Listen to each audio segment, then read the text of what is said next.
You usually see me make my videos while standing up with a completely blank background, but today the math sums were so traumatizing I just had to sit down. And if you want to know how traumatizing these math sums were, they were almost as traumatizing as when I realized that Mzegezege's true identity was not DJ Spoo. That's right, these math sums were top tier.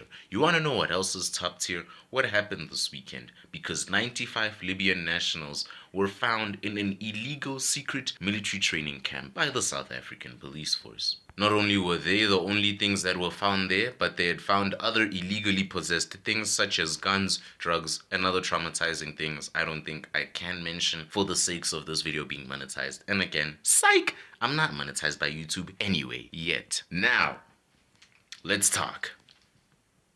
Oh snap, my water bottle's empty. So my first question with this case, before I ask my first question in this case, I just need to explain to you where these people were found. So they were found in the area of White River, a place in Mpumalanga I am not familiar with at all. And 95 of these people, so that's a lot of Libyan nationals. And my first question is, the things they had in that military training camp was fishy and eyebrow raising, but no one's questioning the way they came here. How did 95 Libyan nationals come here? Did they each come one by one and then at some point they all decided to meet up at this military training camp? Or did they all illegally come here in some eyebrow raising method? And it's not even the first time this was mentioned, because apparently, with what I heard from the news, it was reported that these people were complained about by some residents for quite some time now. These people would go to taverns after selling their blankets. So here's how it first started. These people first came to the area and the people living there thought they were Indians. They were Indians coming to start selling. So they started supporting them because these Libyans were selling blankets and so forth. So what the people started noticing is that when they would buy the blankets, they would immediately use the money they made from them to go to the taverns, get drunk, do whatever, and meet up with local girls there. They'd even fight with some local men just for the local girls. That's how serious it was. There were death threats made. Some of the people felt in deep danger. That's just how bad it got. Things were getting really bad.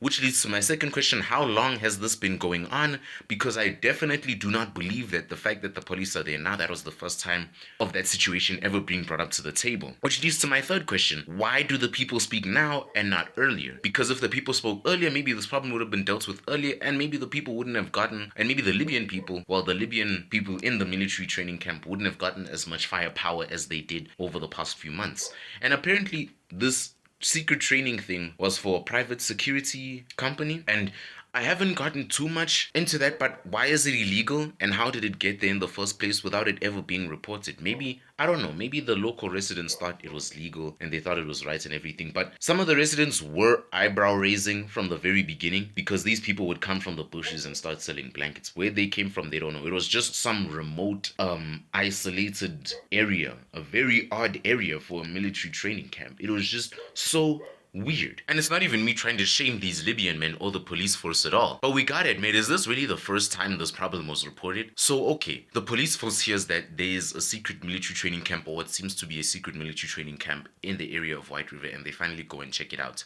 But why were they only told now? I mean, yeah, they know now and they were caught, but it's not groundbreaking information. It's not like the Libyan nationals came yesterday and then they got caught today because they came yesterday and someone saw them and then called them and then they pounced on there like the Okages and the Kamikaze attacking the invaders from Naruto. No, that's not what happened. In fact, what happened was that these people have actually been there for quite some time until they were finally caught this weekend. So, I asked this question again, why was this mentioned now? And this is one of the things we need to look at, because sometimes it's not always the authorities' fault. Sometimes it's the people's fault in general. Because of how late we report things. We wait until things get to dire situations before we report them. We don't report the fire when it's small. We want to report it when it's already burning the house down and a third of the house is burnt. And even when the fire is extinguished, it's beyond recognition. That's when we want to report things. And you gotta admit, there is some sense of truth in this.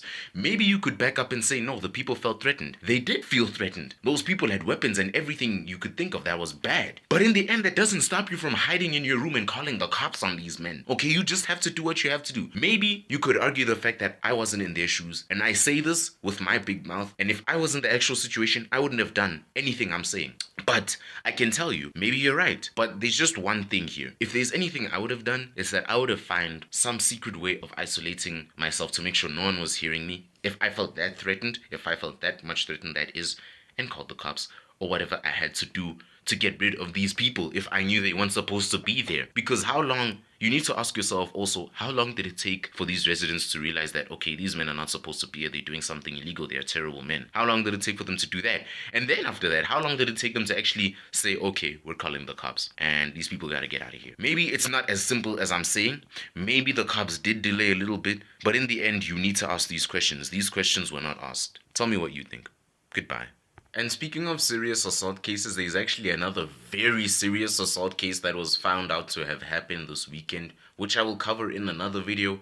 It's just way too big and way too traumatizing for me to fit into this video. This video would be like very long for you and for me if I were to do so. So I will save that for another video, and make sure you subscribe and tell me what you think about this case, because there are 95 Libyan nationals who came to your land, dealt with probably your guns too, started dealing drugs with God knows who were luckily caught for it. Thanks be to God.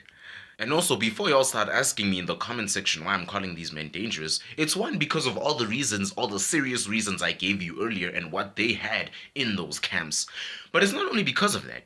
You see, these men had the gall to commit other serious crimes like rape here. So this is pretty bad shit going on here. But how long did it take them to catch them? We don't know that, do we? Because if I start judging, y'all gonna call me the bad guy. Goodbye. Oh snap, the bottle's empty.